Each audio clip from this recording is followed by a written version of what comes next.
말씀 나누겠습니다.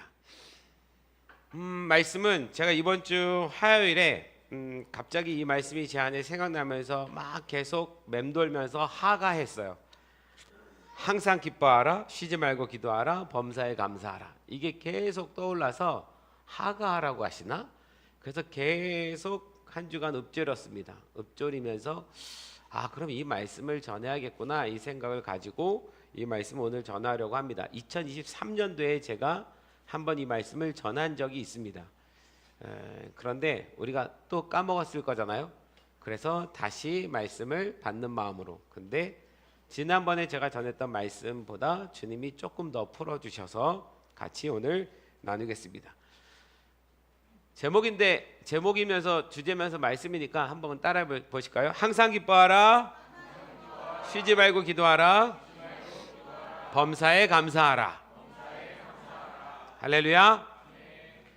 말씀 띄워줘 봐주세요. 말씀도 그냥 그대로입니다. 항상 기뻐하라, 쉬지 말고 기도하라, 범사에 감사하라. 이것이 그리스도 예수 안에서 너희를 향하신 하나님의 뜻이니라. 이게 뭐라고요? 하나님의 뜻입니다. 항상 기뻐하는 것이 하나님의 뜻입니다. 그런데 이 항상 기뻐하는 것, 쉬지 말고 기도하는 것, 범사에 감사하는 것은 누구 안에서만 가능하다고 얘기하는 거예요 지금? 그리스도 예수 안에서 너희를 향하신 하나님의 뜻이니라. 그러니까 예수 안에서만 가능한 일입니다. 그럼 또 이렇게 얘기가 돼요. 내가 예수 안에 들어간 것이 분명하다면, 여러분 예수를 믿는다는 것과 예수 안에 들어가는 것은 같을 수도 있고 다를 수도 있어요. 내가 예수를 믿는다고 고백하지만 내가 예수 안에 완전히 들어간 상태로 있는 거는 또 다른 문제예요. 이거는 믿음의 문제입니다. 그런데 내가 예수 안에 완전히 들어간 사람이라면 그 사람이 이게 가능하다는 얘기예요. 항상 기뻐하는 것이 가능하다는 얘기입니다. 쉬지 말고 기도하는 것도 가능하다는 얘기입니다. 범사에 감사하는 것도 가능하다는 이야기입니다. 이건 하나님의 뜻이고 하나님의 원하심이니까 하나님은 이걸 선택사항으로 주신 것이 아니고 이건 필수야 라고 말씀하신 겁니다. 그러면 우리는 항상 기뻐하고 쉬지 말고 기도하고 범사에 감사할 수 있어야 됩니다. 아멘. 우선 있어야 됩니다. 아멘. 네, 아멘. 그럼 이게 어떻게 가능한지 한번 볼게요. 우리가 항상 기뻐하기 참 쉽지 않은 것은 우리의 인생은 고난과 슬픔과 아픔과 불안이 끊임없이 다가오는 세상에 살고 있어요. 제가 속도를 줄일게요. 우리 데이비 때문에 속도를 줄일게요. 말의 속도를.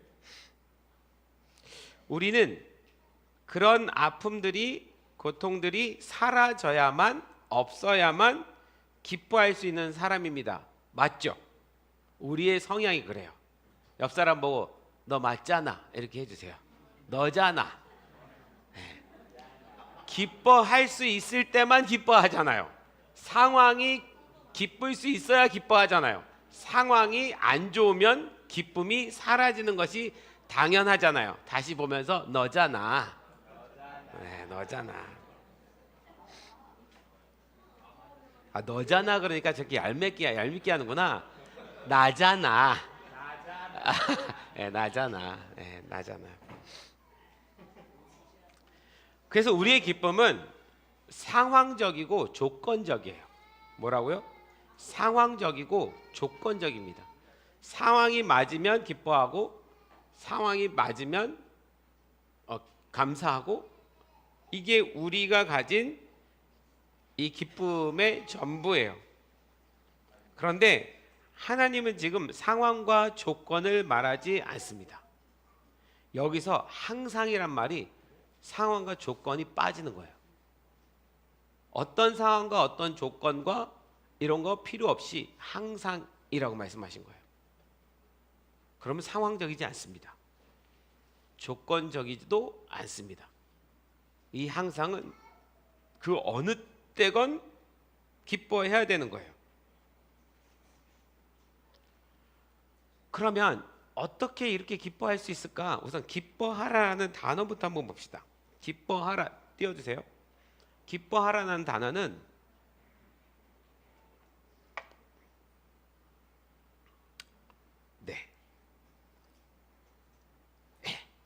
기뻐하라라는 단어가 카이레테라는 단어인데요.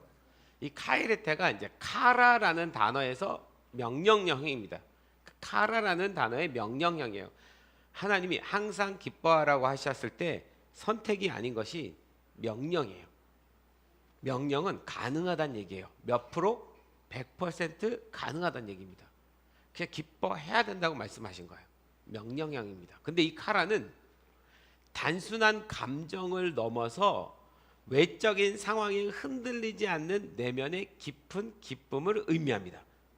그냥 우리가 감정적으로 좋아서 내가 기뻐 좋아해 이 의미를 넘어서는 거예요. 외적인 상황에 흔들리지 않는, 이 외적인 상황에 흔들리지 않는다는 것 자체가 외적으로 나한테 풍랑이 온 거죠.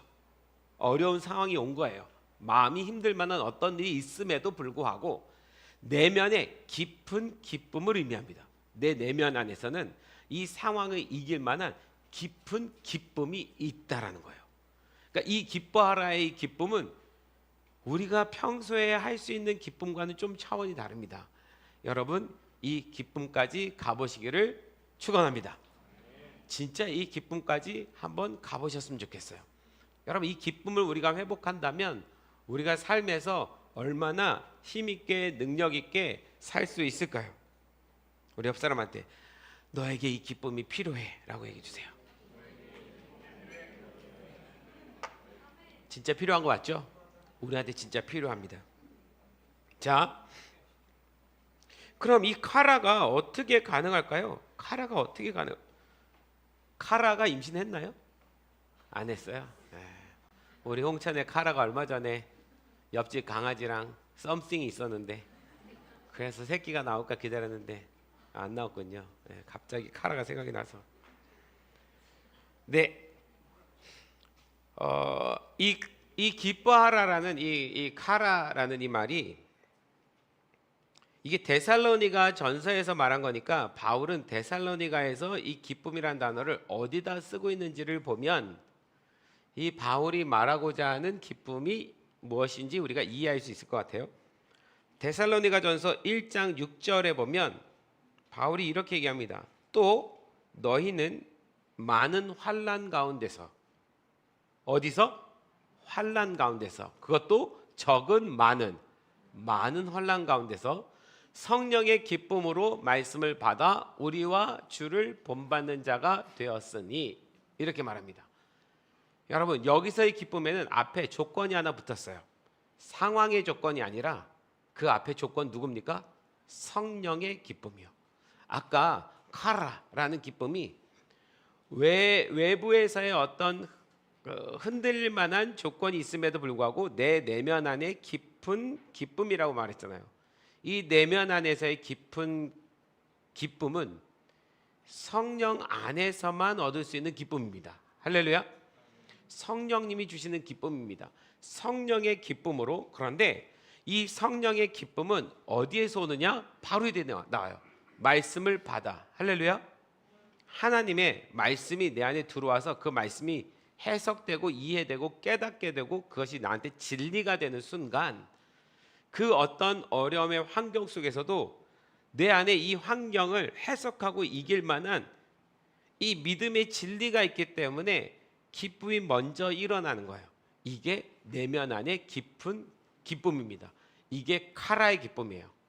이게 카라의 기쁨입니다. 그래서 이 기쁨은 성령 안에서 얻는 기쁨이에요. 어쩌면 이 기쁨은 우리가 성령 충만했을 때 항상 생각하는 것이 은사적인 거고 어떤 병고침이고 이런 거로 생각할지 모르겠지만, 성령 충만한 사람에게는 그 성령 충만한 것에 기쁨이 있습니다. 그런데 그 성령 충만은 어디에서 또 온다고요? 말씀을 받아서 온다고요. 그러니까 여러분, 그런 경험 우리가 많이 할 겁니다. 주일날 일주일 동안에 많은 그 마음의 어려움과 고통과 때로는 절망 가운데 주일날 예배 왔다가 예배 드리면서 말씀 가운데 내가 회복돼서 돌아간 경험 있으시죠? 그런 기쁨을 말합니다. 근데 이 기쁨을 주님은 일주일에 한 번, 한 달에 한 번, 1년에 한 번 하라는 것이 아니라 어떻게 해라? 항상. 할렐루야. 항상이에요. 이게 하나님 뜻입니다. 하나님은 우리가 매 순간마다 항상 그 기쁨을 가지고 소유하기를 원하십니다. 이게 하나님의 뜻이에요. 그리스도 안에 들어가면 가능하다는 얘기입니다. 하나님의 뜻이니까 하나님의 뜻 이루어 드려 봅시다. 아멘. 하나님 원하세요. 내가 항상 기뻐하는 것 정말로 즐거워하십니다. 그런데 이 기쁨은요, 방금 앞에 너희는 많은 환난 가운데서 그러잖아요.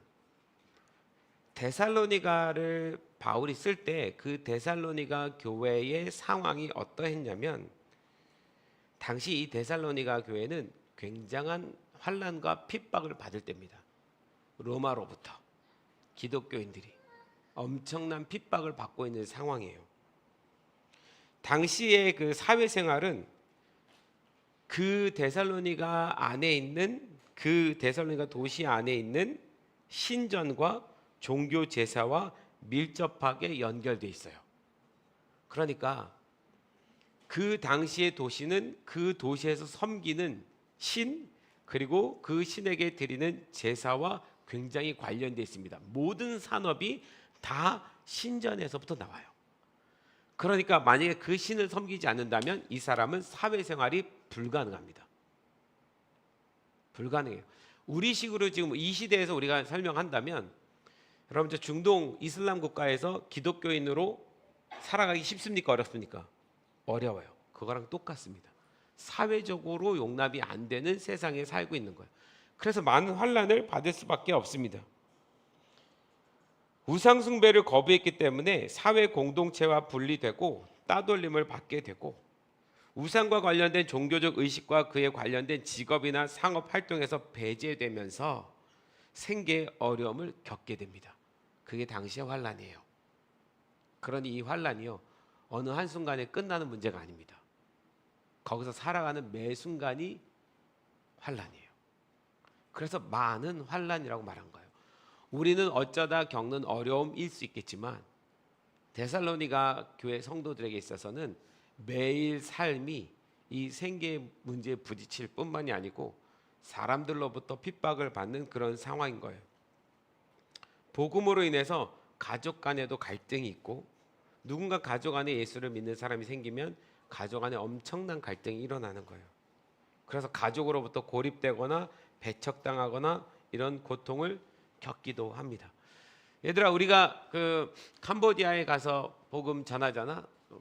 이제 캄보디아 선교가 또 다가오고 오고 있는데, 캄보디아의 아이들도 어렸을 때는 부모들이 교회 나가는 거 허락해 줍니다. 근데 거기는 불교 국가잖아요. 나라에서는 법적으로 종교가 개종되는 것이 불법입니다. 그래서 부모들이 어렸을 때는 뭔가 도움을 받기 위해서 아이들을 보내지만 이 아이들이 성년이 되는 그 순간부터는 교회를 안 보냅니다. 성년의 교회를 간다는 건 종교를 바꿨다는 의미가 되니까. 그러면 그 선교사님이 어렸을 때부터 그렇게 길렀던 아이들이 그 성년이 되는 순간 큰 핍박을 받는 거예요. 집으로부터. 내가 계속 교회를 다닐 것인가, 예수를 믿어야 될 것인가. 이 일들은 지금 우리가 사는 세상에서도 일어나고 있는 것이죠. 이렇게 가장 타락하고 극심하고 불안과 염려가 큰 상황 속에서 바울이 말하는 거예요. 너희는 항상 기뻐하라. 그런 이 기쁨이 상황적이고 조건적이면 절대로 기뻐할 수가 없는 거예요. 그 내면 안에서 이 상황과 조건을 이길 만한 엄청난 기쁨이 솟아 올라와야 됩니다. 바울은 그것이 성령 안에서 가능하다고 얘기하는 거예요. 그리고 말씀 안에서 가능하다고 얘기합니다. 그래서 그리스도 안에서라고 말하는 거예요. 그리스도 안에 들어갈 때 우리는 말씀 안에서 그리스도를 만나게 되는데, 이 기쁨이 얼마나 큰지 지금의 이 상황을 능히 이기고도 이길 수 있는 힘이 있는 거예요. 이 기쁨은 인간의 감정이 아닙니다. 단순한 감정이 아니에요. 성령님께로부터 오는 기쁨입니다. 극심한 환난 속에서도 경험하게 되는 초자연적인 기쁨이에요. 이게 그 환난을 당한 그 백성들에게만 지금 설명하는 것이 아니라, 하나님은 이 땅에 사는 모든 그리스도인들이 이 항상 기쁨을 누리며 살기를 원하십니다. 여러분 오늘 이후로 이 기쁨 안에 들어가시기를 소망합니다. 믿음으로 들어가는 거예요. 오늘 말씀을 다 들으면서 내가 이 말씀을 취해서 매일매일 이 말씀을 하가해 보세요. 진리 안에서 하가해 보세요. 항상 기뻐하라. 진리 안에서. 오늘 이 말씀을 들으면서 깨닫고 그것이 진리가 돼서 이 진리 안에서 하가 매일 읊조려 보세요. 그러면 여러분 우리 안에 기쁨이 매일매일 샘솟는 경험을 하게 될 것입니다. 아멘. 예레미야서 15장 16절에 보면 이런 말씀이 있어요. 만군의 하나님 여호와여, 나는 주의 이름으로 일컬음을 받는 자라. 내가 주의 말씀을 얻어 먹었사오니. 예레미야가 말하는 거예요. 주의 말씀을 얻어 먹었사오니. 주의 말씀은 내게 기쁨과 내 마음의 즐거움이오나. 그러나 이 기쁨의 말씀을 받지 못할 때 비극이 일어납니다. 구원을 잃거나 배반하거나 열매가 없을 수도 있습니다. 예레미야가 이렇게 얘기하는 거예요. 주의 말씀은 내 기쁨과 내 마음의 즐거움이오니. 할렐루야. 그러나 이 기쁨의 말씀을 받지 못할 때 비극이 일어납니다. 바울은 주의 말씀을 얻어 먹었사오니, 말씀을 먹었다라는 표현을 하는 거예요. 여러분 우리가 먹었다라는 건 뭐냐면 이게 소화가 돼서 내 모든 몸에 이 영양분이 다 흘러가는 걸 말해요. 우리가 밥을 먹을 때 말씀도 마찬가지입니다. 말씀은 듣고 흘리는 게 아니라 이 말씀이 내 영 안에 들어가서 어떻게 소화가 되느냐가 진짜 중요한 거예요. 그래서 말씀을 먹는다라는 표현을 쓰는 겁니다. 여러분 오늘도 이 데살로니가 전서의 말씀을 먹으십시오. 할렐루야.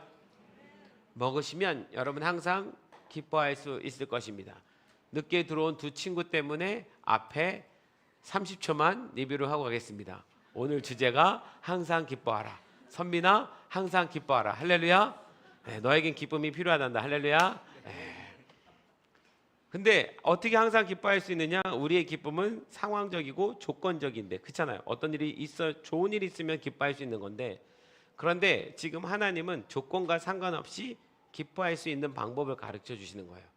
그래서 항상이란 표현을 쓴 거죠. 항상이란 말에는 조건이 없어요. 상황이 문제가 아닙니다. 근데 이 말을 듣고 있는 데살로니가 성도들은 지금 로마로부터 극심한 박해를 받고 있는 상황 속에 있는데 사회적으로 지금 고립된 상태에 있어요. 그러니까 마치 이슬람 나라에 살고 있는 크리스찬들이 핍박을 받듯이 그렇게 핍박을 받는 상태예요.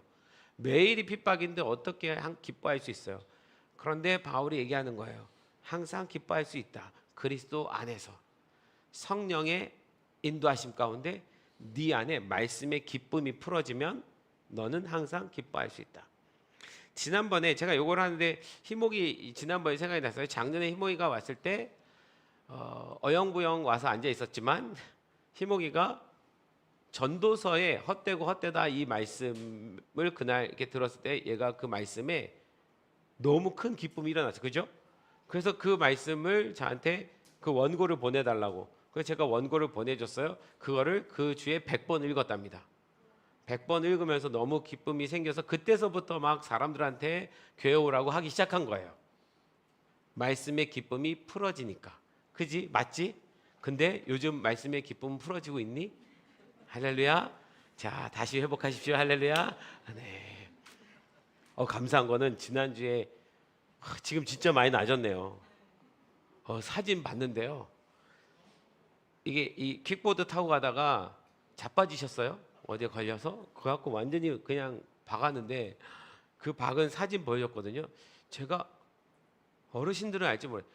장정구가 옛날에 그렇게 맞아가지고 얼굴 완전히 팅팅 부어 권투 선수 그 얼굴 이후로 처음 본 얼굴 같아요. 완전히 탱탱 부어가지고. 근데 이렇게 다시 멀쩡하게 돌아왔습니다. 우리 잘 고쳐주신 주님께 감사의 박수로 올려드립니다. 네. 남들은 어디 가서 쌈박질한 줄 알아요? 팔 저러고 다녀가지고. 절대 아닙니다, 여러분. 네. 말씀의 기쁨이 중요한 거예요. 우리가 그렇게 말씀의 기쁨을 24시간 365일 유지하기가 쉽지는 않아요. 그래서 사실 주일이 있는 거예요. 일주일에 한 번은 하나님 앞에 나와서 말씀 앞에 엎드리는 시간을 그래서 하나님 주신 거예요. 요 일주일에 한 번 이 안식일 같은 이 시간을 우리가 그렇게 보내지 못한다면 우리 인생이 얼마나 피폐해질지 하나님은 아시니까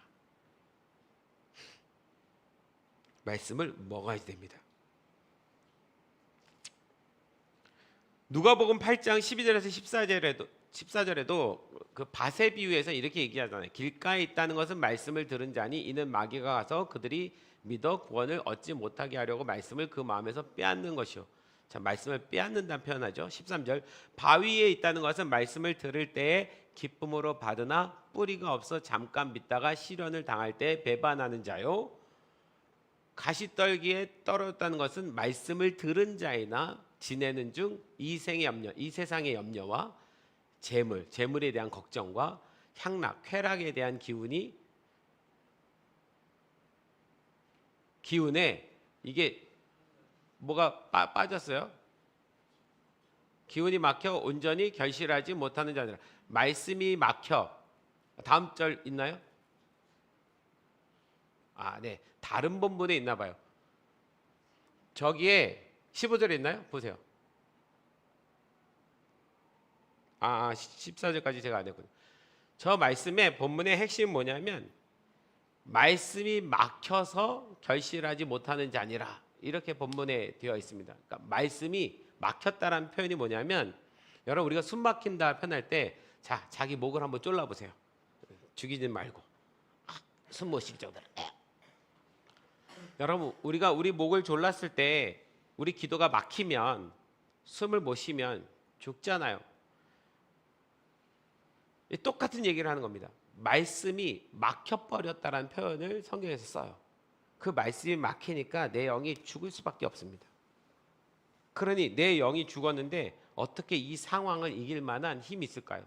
어떻게 내 내면 안에서 그 기쁨이 솟아오를 수 있을까요? 정말 말씀만이 우리에게 기쁨을 가져다 줄 수 있습니다. 할렐루야. 자, 베드로는 예수님께서 십자가로 끌려가실 때 멀찍이 따라가면서 3번이나 부인했어요. 3년이나 예수님을 따라다녔던 베드로가 예수님 십자가에서 마지막에는 그런데 오순절날 성령님의 방문을 경험하고 오순절날 성령님이 오셨어요. 성령님의 방문을 경험하고 그 뒤에 전혀 다른 사람으로 변화돼 버립니다. 사도행전 3장에서 성전 미문에 앉은 자를 고침으로 인해서 사내들인 공의회, 그러니까 예수님을 죽인 사람들 그 사이에 베드로가 또 서보게 돼요. 사실은 예수님을 죽이려고 그 사내들인 공회가 모였을 때 그 모습 보고 너무 무서워서 도망가고 예수님을 3번 부인했던 베드로인데 그가 성령님이 오시고 나니까 하루 사이에 어떻게 바뀌었냐면 그 예수님을 죽이려던 서슬이 퍼런 사람들이 자기를 둘러싸고 있는데도 불구하고 기탄 없이 담대하게 말하는 걸 보고 그들이 놀라더라. 이렇게 성경에 기록되어 있거든요. 그렇게 인생이 바뀝니다. 굉장한 담대함이 생겨버린 거예요. 누구 때문에요? 그 안에 성령님이 오시니까, 부활의 소망이 있으니까. 예수 그리스도를 멀찍이 따라갈 때는 두려웠으나 예수 그리스도 안에 들어가니까 그 안에 두려움은 없고 그 말씀에 기쁨만 있는 거예요. 아멘. 여러분 예수님 멀찍이 따라가지 마십시오. 베드로가 멀찍이 따라갔다 이렇게 표현됐는데 멀찍이 따라가게 되면 어느 상황이 오면 부인할 수밖에 없습니다. 배신할 수밖에 없습니다.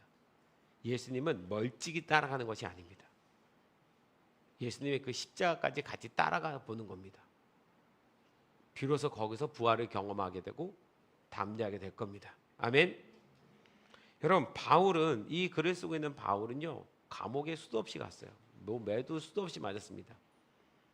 우리가 성경에서 바울의 이야기 중에 놀라운 이야기 중 하나가 바울이 매를 맞고 감옥에 갇힌 사건이 있어요. 이 로마 시대 때 매를 맞았다는 것은 거의 죽기 직전까지 맞습니다. 사람이 일어날 수 없을 정도로 맞습니다. 그렇게 맞고 감옥에다 던져지는 거예요. 로마 시대의 감옥은 우리 지금의 감옥하고 다릅니다. 이런 건물이 아니에요. 바위산에 굴을 팝니다. 위에서. 그래서 굴 속에다가 홈을 파놓고 사람을 그 바위 그 굴 속으로 위에서 구멍으로 해서 사람을 내립니다. 그리고 위를 막아버려요. 그러면 완전히 굴 속에 바위 굴 속에 들어가 버리는 거예요. 사람 미칩니다. 그 깜깜함 속에 사람 완전 미치게 만드는 거예요. 그런데 거기서 바울과 실라가 뭐 합니까? 찬양합니다. 이게 말이 됩니까? 도대체 어느 정도의 신앙이 돼야지 이게 가능할까요? 바울은 알아요. 육체는 그 동굴 속에 감옥 속에 가둘 수 있을지 모르겠지만 바울의 영혼은 못 가두는 거예요. 바울의 영혼 안에는 예수 그리스도가 있고 말씀이 살아있으니까 그 안에서 깊은 기쁨이 올라오니까 찬양하는 거예요. 여러분 그 찬양 중에 뭐가 열립니까? 옥문이 열려요. 간수가 회개해요. 그리고 거기 교회가 생겨나요. 그게 빌립보 교회죠. 유럽에 세워진 최초의 교회입니다. 그래서 바울이 이 고백을 하는 거예요. 많은 환란이 있을 수 있으나 걱정하지 마. 성령 안에서 말씀을 받아 우리 안에 카라가 일어날 수 있어. 꼭 경험하십시오.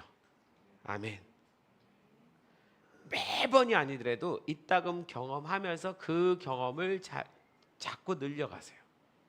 그러면 여러분 능히 이길 수 있습니다. 마지막 날에 우리에게도 혹시 어떤 환란이 올지 모르는 그날에도 우리 이길 수 있습니다. 아멘. 자, 첫 번째, 이 기쁨은 어디서 올 수 있냐? 성령 안에서 말씀을 받아라고 그랬잖아요. 두 번째는요. 데살로니가서 3장 9절. 데살로니가전서 3장 9절에 보면 바울이 이렇게 말합니다. 우리 하나님 앞에서 너희로 말미암아 모든 기쁨으로 기뻐하니. 우리가 하나님 앞에서 너희로 말미암아 모든 기쁨으로 기뻐하니. 뭐 때문에 기쁨이 올랐다는 거예요? 너희 때문에. 우리가 하나님 앞에서 너희 때문에 기쁨이 올라왔다. 이 너희는 누구예요? 데살로니가 성도들. 너희들이 환난 가운데도 믿음 잃지 않고 사는 것을 보니까 내 안에 기쁨이 올라왔다. 이 얘기예요. 여러분, 아까의 기쁨은 성령 안에서 말씀을 받아 올라오는 기쁨이죠. 이 기쁨은 내가 나와 함께 가고 있는 동역자들을 바라보면서 얻는 기쁨입니다. 내 주변에 한 영혼이 살아나는 걸 보면서 얻는 기쁨이에요. 어떤 한 영혼이 그 아픔과 절망 가운데서 믿음으로 살아가는 모습을 보고 느끼는 기쁨이에요. 우리 다음 세대가 주님 앞에 열심히 예배할 때 이 부모 세대는 기쁠 수밖에 없습니다. 내가 예배에서 얻는 기쁨보다 이 아이들이 막 주님을 사랑하는 모습 볼 때 굉장히 기쁩니다. 그 기쁨이 오는 거예요. 여러분 교회에 예수님을 잘 모르던 그런 어떤 한 사람이 들어옵니다. 죄인이 들어와요. 그 죄인이 회개하면서 주님 앞에 나와서 깨지고 주님을 만나갈 때 우리가 기쁩니까? 안 기쁩니까? 기쁩니다. 할렐루야. 선민아, 네가 변화될 때마다 우린 기쁘단다. 할렐루야. 얘가 여기 저는 주일날 이따금씩 나오지만 이따금씩 나오는 것만으로도 기뻐요. 네가 여기로 오는 게 어디냐 진짜. 얘가 절대 오래가 아니었거든요. 이런 애가 아니거든요. 근데 와요. 밥이 맛있어서 오는 거냐? 밥을 그렇게 잘 먹어서 2번씩 먹고. 사실 얘가 오기 힘든 게요. 얘 인생 패턴에 지금 어제 항상 토요일은 밤이 없는 세상을 사는 친구인데 주일날 이 아침에 오려면 얼마나 힘든데 우리의 기쁨입니다. 할렐루야. 네, 전 진짜 감사해요. 어쨌든 믿음의 싸움을 싸우고 있어요. 이해는 가지만 내가 이걸 동의했을 때의 내 삶이 이렇게까지 바뀔 마음 자신이 없으니까 포기할 수도 있는데 안 포기하는 것으로 감사해. 아멘. 한 영혼이 주님께 돌아와서 변화되는 모습, 그거 너무 기쁜 거죠. 여러분, 이 기쁨이 우리에게 충만해야 됩니다. 우리 옆에 있는 동료들을 보면서 함께 믿음 생활하면서 우리에게 기쁨이. 우리 오니 할아버지 할머니 작년 12월 25일 날인가요? 12월 달에 성탄절 날 세례 받으셨잖아요. 그날 속으로 운 사람이 한두 명이 아니더라고요. 너무 감동해가지고 다 진짜 기쁨이 넘쳤어요. 너무 넘쳤어요. 그런 기쁨을 말하는 거예요. 여러분, 이런 기쁨이 더 충만해지길 소망합니다. 우리 옆 사람 모두에게 우리의 기쁨이 되기를 소망합니다. 아멘. 아멘. 너무 감사해요. 우리 유근이 아버님도 저에게 기쁨을 잘 주고 계십니다. 먹는 기쁨도 주시고 함께 예배하시는 기쁨도 주시고 참 너무 감사합니다. 이게 바울은 너무 기쁜 거예요. 여러분, 우리가 선교 가잖아요. 선교 가서 오지 마을에 찾아가서 예수님을 모르는 사람들 다 만나서 데리고 나와서 그들에게 예수 그리스도를 증거하고 그들이 기쁨 안에서 영접하고, 이거 기쁨이잖아요. 사실 1년에 한 번 우리 이 선교는 정말 큰 기쁨의 시간입니다. 기쁨의 열매를 거두는 시간이에요. 저도 1년에 제일 힘들면서도 제일 기쁜 시간 같아요. 그 영혼들을 보면. 그리고 현지에 있는 청소년들이 저희처럼 자신들도 전도하겠다고 준비해서 나가서 그 하는 모습 보면 더 기쁘고, 이것이 지금 바울이 말한 기쁨입니다. 혹시 내 안에서는 지금 어떤 기쁨이 찾기가 어렵다 그러면 다른 사람 보고 기뻐하십시오. 아멘. 내게 기쁨을 줄 만한 사람을 찾아서 보는 거예요. 그런 사람들이 우리 성도 안에 많기를 소망합니다. 서로에게 기쁨을 주는 여러분 되었으면 좋겠습니다. 세 번째 기쁨 뭐냐면요, 아직 쉬지 말고 기도하다. 이것도 안 갔는데 큰일 났네요. 빨리빨리 갈게요. 하나님의 자녀로서의 정체성에서 갖는 기쁨입니다. 하나님 우리 아버지십니다. 그리고 난 그의 자녀입니다. 하박국서 3장 17절 18절 말씀 보면, 비록 무화과나무가 무성하지 못하며 포도나무에 열매가 없으며 감람나무에 소출이 없으며 밭에 먹을 것이 없으며 우리의 양이 없으며 외양간에 송아지가 없을지라도. 이걸 우리 태훈 형제에게 비교한다면 그 피트니스 센터의 회원이 다 사라지고 딱 한 명만 남았다 할지라도, 이게 이거예요. 외양간에 송아지가 없을지라도. 끔찍하죠. 할지라도 나는 여호와로 말미암아 즐거워하며, 할렐루야. 나의 구원의 하나님으로 말미암아 기뻐하리로다. 회원이 다 사라지고 한 명 남은 거지 내 구원을 빼앗긴 건 아니잖아요. 하나님이 내 아버지가 되셨다가 갑자기 아버지가 아닌 거 아니잖아요. 내가 자녀인데 자녀를 빼앗긴 거 아니잖아요. 그건 상황이 바뀐 거잖아요.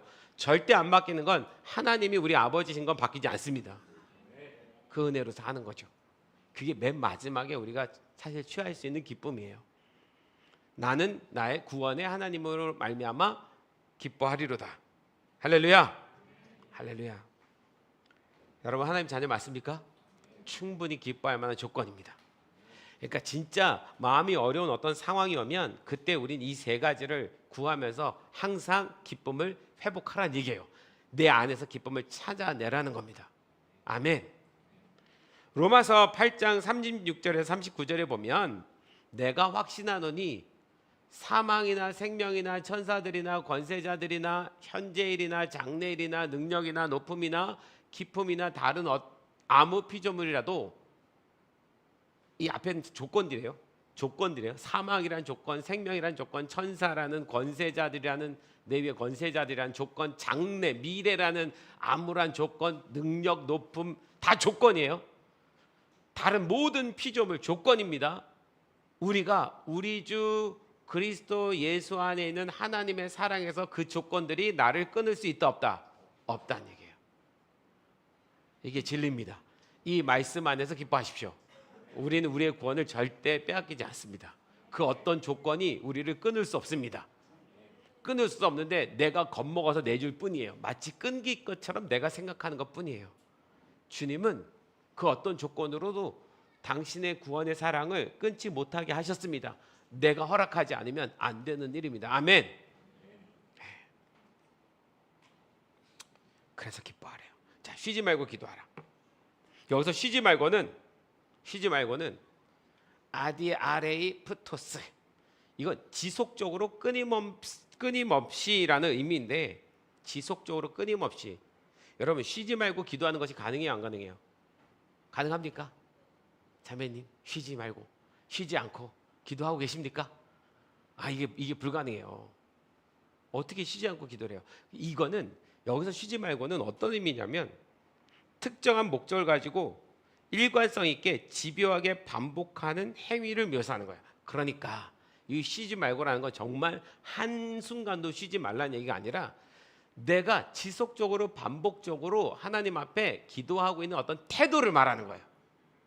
그러니 오늘 하루 이렇게 있다가 나에게 어떤 기도 제목이 있는데, 그 기도 제목을 아침에 밥 먹으면서 하나님 앞에 구하고, 이렇게 길 가다가 그게 생각나면 하나님 이렇게 인도해 주시길 소망합니다라고 또 기도하고, 일하다가 갑자기 또 생각나면 주님 도와주십시오라고 기도하고, 이 모든 것이 쉬지 않고에 들어갑니다. 반복적인 태도예요. 최근에 저에게 있어서 가장 반복적인 기도는, 주님 상미 소연 꼭 아기 주세요. 반복적인, 쉬지 않고 기도하는 가운데 있습니다. 너무 반복해서 계속 하다 보니까 상미소연이 하나의 그 관용구처럼 붙어버렸어요. 상미소연. 근데 이게 기도의 끈을 놓지 않고 계속 기도하는 태도를 유지하는 것인데, 이 쉬지 말고라는 단어를 바울이 이렇게 썼어요. 보십시오. 로마서 1장 9절 한번 보세요. 내가 그의 아들의 복음 안에서 내 심령으로 섬기는 하나님이 나의 증인이시거니와 항상 내 기도에 쉬지 않고, 똑같이 나오잖아요. 너희를 말하며. 근데 이 쉬지 않고 기도는 자기 자신을 위한 기도라기보다 너희를 말하며요. 내 기도에 쉬지 않고 너희를 말하며. 이건 동역자들에 대한 기도입니다. 사실은. 보세요. 데살로니가 전서 1장 3절 보세요. 데살로니가 전서에서는 뭐라고 말했나? 쉬지 않고를. 너희의 믿음의 역사와 사랑의 수고와 우리 주 예수 그리스도에 대한 소망의 인내를, 너희가 믿음으로 놀랍게 역사하고 있는 거, 사랑으로 정말 힘들지만 수고하고 있는 거, 소망으로 인내를 갖고 있는 거, 우리 하나님 아버지 앞에서 쉬지 않고 기억함이니. 이건 기쁨도 되고 기도도 되는 거예요. 내가 쉬지 않고 너희 데살로니가 성도들이 그렇게 믿음의 여정을 싸워가는 거 내가 쉬지 않고 기억한다. 기억하는 것도 쉬지 말고 기도하라에 들어갑니다. 우리 서로를 위해서, 가끔 우리 카톡방에 이제 여러분 각 가정계별로 기도 제목이 올라가잖아요. 누가 무슨 일이 생기면 기도해달라고. 이거 쉬지 말고에 들어갑니다. 데살로니가전서 2장 13절 보세요. 이러므로 우리가 하나님께 쉬지 않고 감사함은, 쉬지 않고 감사하는데 이유는 너희가 우리에게 들은 바, 너희 데살로니가 성도들아, 너희가 우리에게, 나 바울에게 들은 바 하나님 말씀을 받을 때 사람의 말로 아니하고 하나님 말씀으로 받음이니 진실로 그러하다. 이 말씀이 또한 너희 믿는 자 속에서 역사하느니라. 너희 안에서 말씀이 역사하는 거 내가 쉬지 않고 감사한다. 그러니까 쉬지 않고라는 단어가 여기에 다 쓰였어요. 다 동역자들에 대한 이야기입니다. 여러분, 빌라델비아 성도 여러분, 우리 서로를 더 쉬지 않고 생각해 줍시다. 돌아봐 줍시다. 아까 우리 한글식 형제님이 기도 가운데 이 빌라델비아 안에 사랑이 넘쳐나고, 맞아요. 서로 쉬지 않고 기도해 주는 거예요. 서로에 대한 헐뜯음이 아니고 비난이 아니고 정말 사랑함으로 서로를 생각하고 돌아봐주고, 그가 그렇게 되기를 기도하고. 이게 쉬지 말고 기도하라요. 사실 이 쉬지 말고 기도하라는 말은 그래서 중보에 가깝습니다. 그럼 항상 기뻐하라, 쉬지 말고 기도하라. 가능해요, 안 해요? 해요. 쉬지 말고 태도가 필요합니다. 마지막, 빨리 갑시다. 마지막. 그러면 범사에 감사하라. 범사에 감사하라는 어떻게 될까요? 범사는 앞에 항상이란 단어 어원이 같습니다. 엔, 판, 티. 엔은 뭐뭐 안에서요. 아까 데살로니가전서 거기 항상 기뻐하라, 쉬지 말고 기도하라, 범사에 감사하라, 이는 그리스도 안에서 할 때 그 안에서가 엔이에요.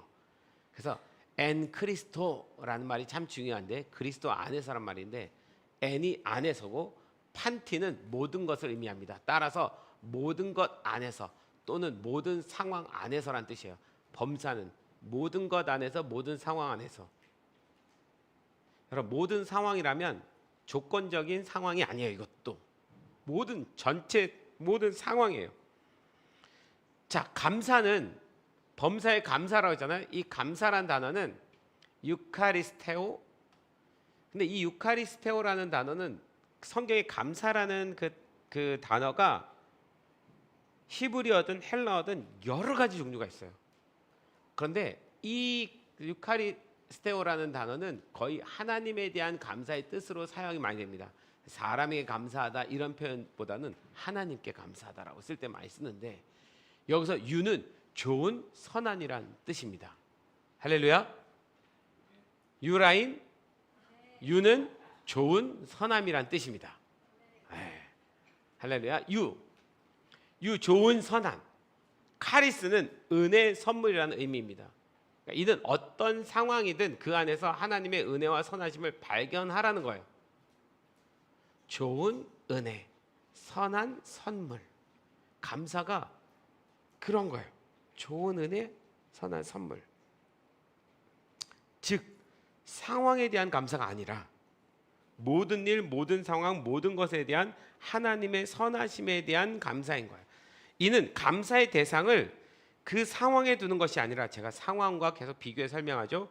감사의 대상이 그 상황에 두는 것이 아니라 모든 상황을 주관하시고 여전히 선하신 하나님께 두라는 것입니다. 아멘. 모든 상황 속에서 우리를 선하게 인도하실 하나님께 두라는 것이 유카리스테오예요. 하나님의 선하심에 감사하라. 상황은 이런데 지나서 보면 이 상황 속에 하나님이 우리를 선하게 인도하셔서 이끌어 가실 것에 대해서 미리 믿음으로 감사로 표현하라는 거예요. 이건 미리 감사입니다. 어떻게 보면 그 조건이 지나가고 나서 보니까 오 하나님 감사합니다. 이것도 중요한 감사인데, 하나님은 그 전에 그 상황이 하나도 안 바뀌었는데 거기서 하나님 당신이 이 상황을 이겨서 능력 있게 행하실 거, 당신은 그런 분이니까 내가 범사에 감사합니다. 이렇게 할 때 고백하는 감사인 거예요. 미리 감사요. 할 수 있겠습니까? 해야 됩니다. 왜요? 주문이 아니고 하나님은 선하시니까.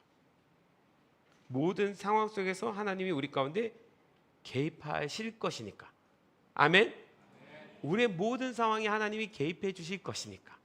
그분은 임마누엘 하시니까, 우리와 함께 하시는 분이시니까, 그 함께 하시는 믿음 때문에 하나님 지금 상황은 진짜 말이 안 되는데 하나님이 함께 하실 것 때문에 감사합니다. 이게 범사의 감사예요.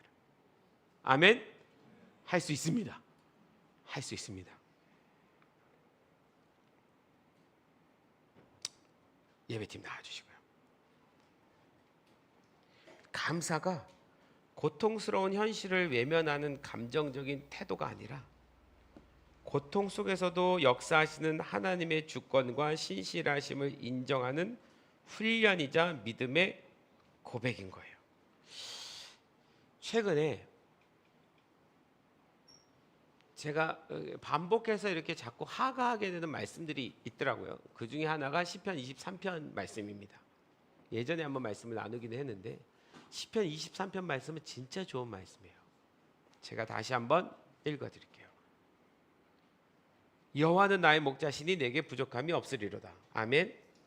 이게 진리라면 지금 이 상황 속이 나한테 뭔가 부족한 어려운 상황인데 여호와는 나의 목자시니 내게 부족함이 없습니다라는 이 고백이 하나님께 드리는, 범사에 드리는 감사가 되는 거예요. 당신은 선하시니까 이 문제 속에서도 날 인도하시는 데는 부족함이 없습니다라는 미리 고백을 드리는 거니까요. 그가 나를 푸른 풀밭에 누이시며 쉴 만한 물가로 인도하신도다. 내 영혼을 소생시키시고 자기 이름을 위하여 의의 길로 인도하신도다. 할렐루야. 그 다음 말씀 참 좋아요. 4절. 내가 사망의 음침한 골짜기로 다닐지라도.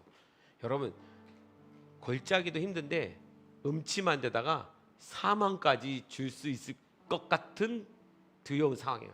다닐지라도 해를 두려워하지 않을 것은. 이걸 또 우리 애들은 골짜기니까 해가 없어서 해를 뭐 이렇게, 이 해가 그 해가 아닌 거 아시죠? 해는 해로움이라는 의미의 해예요. 해로움을 두려워하지 않, 내가 당한 어떤 고난들을 두려워하지 않을 것은 주께서 나와 함께 하심이라. 할렐루야. 주께서 나와 함께 하심이라. 할렐루야. 주의 지팡이와 막대기가 나를 안위하시나이다. 예전에 말씀드렸는데 기억하실려나 모르겠어요. 이거 정확하게 기억하고 말씀하시는 분에게는 제가 커피 쿠폰 하나 쏘겠습니다. 지팡이와 막대기 뭐가 달라요? 주의 지팡이와 막대기가 나를 안위하시나이다. 우리가 볼 땐 둘 다 똑같은 막대기인데 이걸 굳이 다르게 쓴 이유는 뭐예요? 지팡이, 막대. 당시의 목자는 지팡이와 막대 두 개를 항상 갖고 다닙니다. 이유가 뭘까요? 태훈아, 지팡이는 뭐고 막대기가 뭘까? 막대기는 칼 같은, 뭔가 이렇게 방어하고 뭐하는. 그럼 지팡이는 이끌어가는. 할렐루야. 야, 너는 돈 많으니까 네가 커피 사 먹어라. 죄송해요. 네가 맞췄으니까 나중에 나 사줘. 정확한 표현이에요. 그러니까 목자가 지팡이하고 막대기를 갖고 다니는데, 지팡이는 뭐냐면, 지팡이가 당시에 그 목자의 지팡이는 이렇게 앞이 꼬부라져 있잖아요. 이렇게 그 꼬부라진 이유가 뭐냐면, 양을 칠 때 양이 곁길로 가잖아요. 곁길로 가면 그 양의 모가지를 그걸로 겁니다. 걸어서 방향을 인도하는 거예요. 여기야라고, 이쪽으로 하고 끌어내기 위한 그 지팡이가 그 역할이에요. 그래서 지팡이는 방향을 설정합니다. 일로 가야 돼. 글로 가면 죽는 거야. 어떻게 보면 말씀의 역할을 해요. 우리에게 길을 제시해주는. 그래서 항상 그 지팡이로 우리를 인도합니다. 그런데 막대기가 또 필요해요. 막대기는 뭐예요? 일이 늑대가 나타났을 때는 그 막대기로 물리치는 겁니다. 내가 사망의 음침한 골짜기로 다닐지라도 해를 두려워하지 않을 것은 주께서 나와 함께 하심이라. 할렐루야. 주의 지팡이와 막대기가 나를 안위하십니다. 혹시 어려운 일이 뭔가 닥치면 괜찮아. 주의 지팡이와 막대기가 나를 안위하시니까 그렇게 하실 줄 믿습니다. 감사합니다. 이게 범사의 감사함이에요. 5절 보세요. 주께서 내 원수의 목전에서 내게 상을 차려주시고 기름을 내 머리에 부으셨으니 내 잔이 넘치나이다. 내 평생의 선하심과 하나님의 선하심과 인자하심이 반드시 나를 따르리니 내가 여호와의 집에 영원히 살리로다. 아멘. 여러분, 항상 기뻐할 수 있습니다. 가능합니다. 쉬지 말고 기도할 수 있습니다. 범사에 감사할 수 있습니다. 그렇게 사십시오. 이것이 하나님의 뜻입니다. 이렇게 사는 삶이 그리스도 안에 들어간 삶입니다. 주님은 우리에게 그걸 요구하십니다. 정말 이 믿음의 은혜 안에 들어가는 우리 모든 성도들 되기를 소망합니다. 다시 한번 따라해 보십시오. 항상 기뻐하라. 쉬지 말고 기도하라. 범사에 감사하라. 가능하다. 할 수 있다. 자, 옆 사람에게 할 수 있다.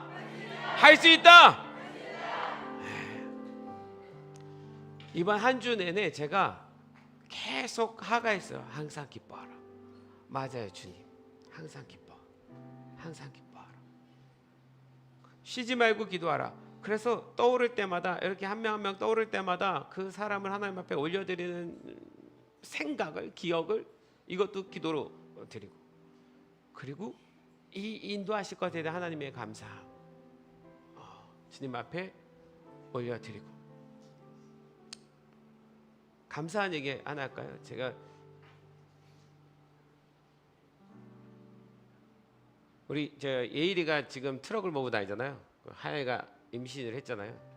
트럭에 이제 타고 맨날 오락내락 하고 있는데, 아기 나오면 트럭 태고 다닐 수는 없을 텐데 차를 어떻게 해줘야 되나 막 고민이 나고 있었어요. 어떻게 해야 되지? 근데 돈이 있는 건 아니니까 어떻게 해야 되지? 그런데 예일이 통장 안에 정은시 사모가 이렇게 이렇게 모아놨던 돈이 한 7, 800 정도 있는 게 있었어요. 이거 갖고 어떻게 중고를 하나 사야겠나. 근데 아무리 찾아도 잘 나오지가 않더라고요. 제가 하나님 앞에 기도하길, 하나님, 누가 차를 잘하는 사람이 잘 관리한 자기 차를 싸게 팔았으면 좋겠습니다. 엔카 뭐 이런 거 다 뒤졌는데 가격이 너무 비싸니까. 어저께 전화가 왔어요. 우리 지난번에 캄보디아 갔던 전대윤. 제가 차를 구하고 있는 거 알고 있거든요. 목사님, 제 차를 예일이한테 넘기면 어떨까요? 그게 시세가 1000만 원 좀 넘어가는데 700에 그걸 넘기면 어떨까요? 너는 마침 제가 사고 싶은 차가 생겨가지고요. 그래? 잘 됐다. 근데 목사님, 한 가지 걱정이 있습니다. BMW인데요. 혹시 예리가 그걸 타면 성도들이 시험 안 들까요? 야, 700만 원짜리 차 탄다고 시험 들 성도들이 어디냐? 걱정하지 말아라. 이번 주에 그래서 받아오기로 했어요. 전 참 감사했습니다. 어떻게 하나님이 주실 건가 이런 기대감이 있었는데, 제가 기도한 것도 아니고 진짜 혼자 이렇게 차 타고 가면서 중얼거렸어요. 제 아내가 그걸 듣고, 와, 당신 진짜 중얼거렸는데 하나님이 그걸 들으셨네, 이렇게 말했거든요. 하나님, 누가 자기가 잘 쓰던 차를 싼 가격에 참 주면 좋겠습니다. 참 하나님은 선하신 분이십니다. 여러분, 다음 주에 예일이가 BMW 끌고 오면 시험 들지 마십시오. 네. 최근에 제가 우리 최근의 말씀을 보면 말씀의 중요성에 대해서 말씀하면서 이제 하가에 대한 중요성을 얘기하면서 이렇게 지금 넘어오고 있습니다. 네. 저도 제가 말씀을 전했기 때문에 제가 순종해야지 돼서 계속 하가 해보고 있어요. 하가, 읍조리다, 말씀 읍조리다. 그런데 이제 한 가지를 이 하가 안에 하나님이 우리에게 더 추가하시는 것 같아요. 항상 기뻐하는 하가. 할렐루야. 쉬지 말고 우리의 필요를 나누는, 돌아보는 하가. 범사에 감사하는 하가. 입술로 계속 하가해 보십시오. 그러면 우리 삶에 점점 변화가 일어날 것입니다. 할렐루야. 우리 상미랑 소연이 위해서도 계속 하가해 주십시오. 계속 하가해 주십시오. 하가해 주시고, 우리 찬양합시다. 다 같이 일어나십시오. 제가 이 찬양이 계속 많이 맴돌았는데, 찬송가예요. 오랜만에. 슬픈 마음 있는 사람 예수 이름 믿으면 영원토록 변함없는 기쁜 마음 아들이. 할렐루야. 우리 찬양 주님께 드리겠습니다. 슬픈 마음 있는 사람 예수 이름 믿으면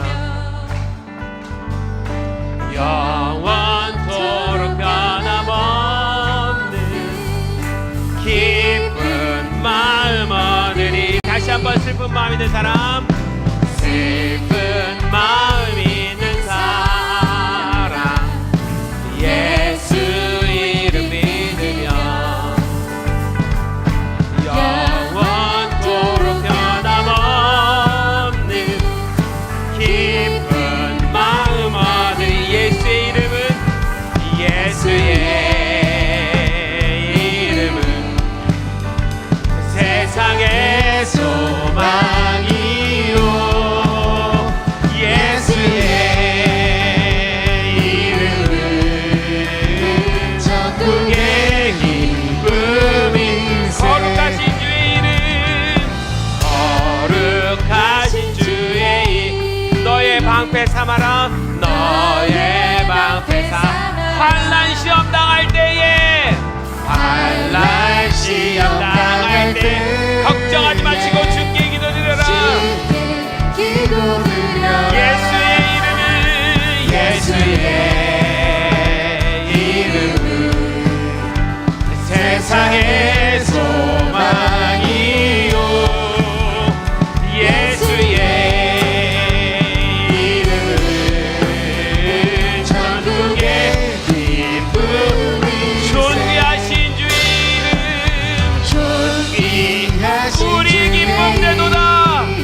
하신 주의 이름 우리 기쁜대도다.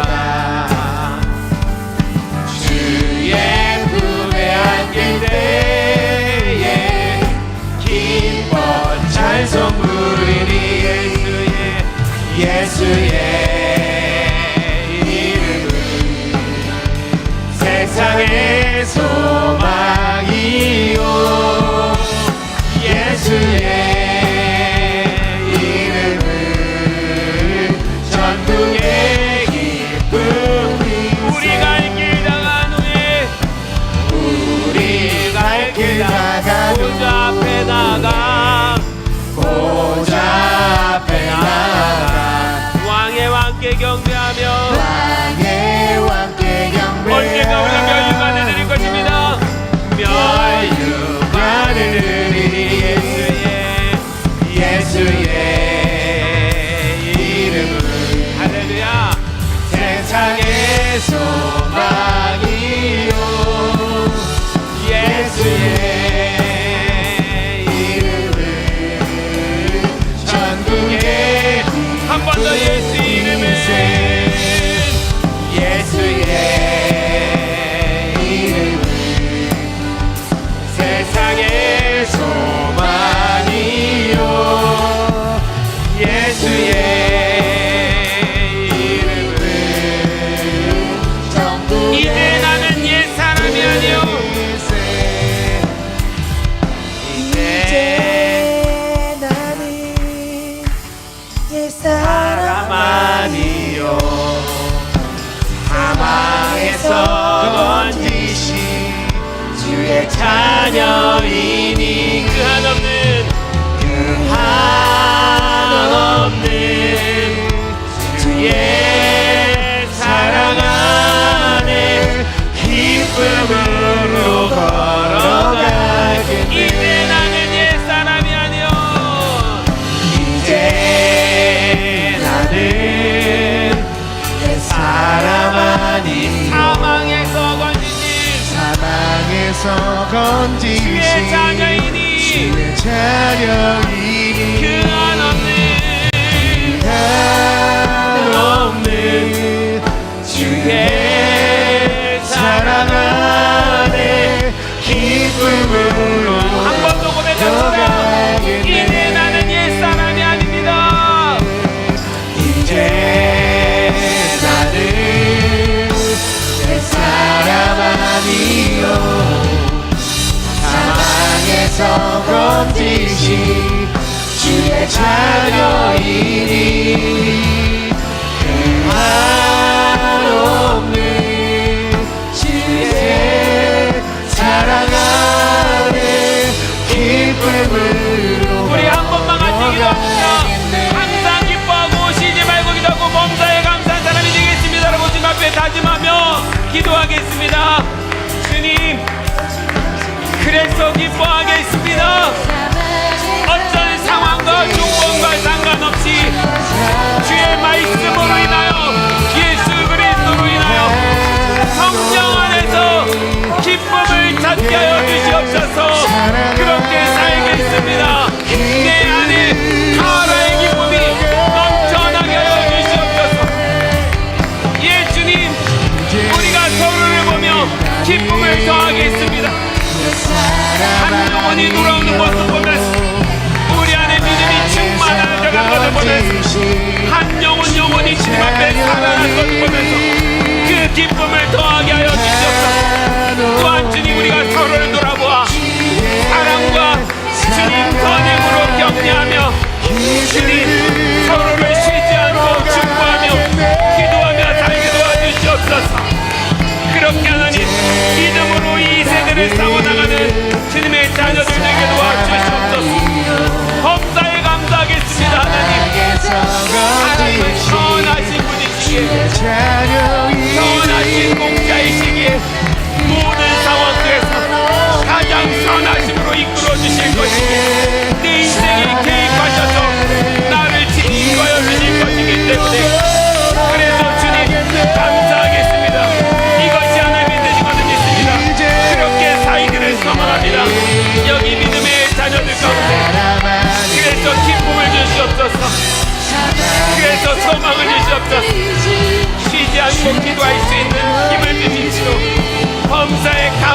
넘치는 삶을 주십시오. 우리는 이제 옛사람이 아니고 주님 안에서 새 사람이 되었음을 고백합니다. 그렇게 인도하신 것을 고백합니다. 예 주님, 이제 나는 옛사람 아니요 사망에서 건지신 주의 자녀이니 그 한없는 주의 사랑 안에 기쁨으로 걸어가. 마지막으로 한번 고백하며 마칩시다. 이제 나는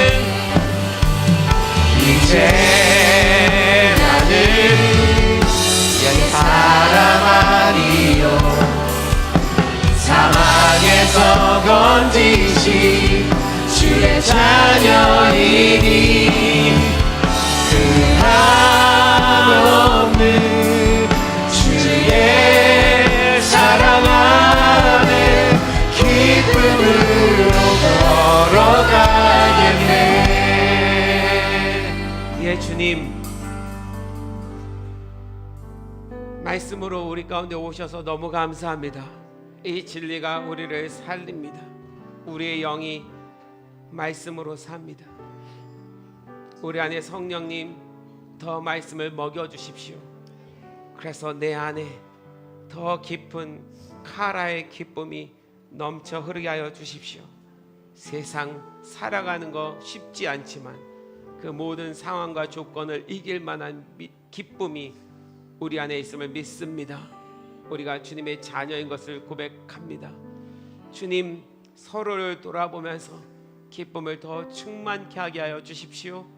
그리고 서로를 돌아보며 끊임없이 쉬지 않고 기억하고 기도하고 중보하게 하여 주시옵소서.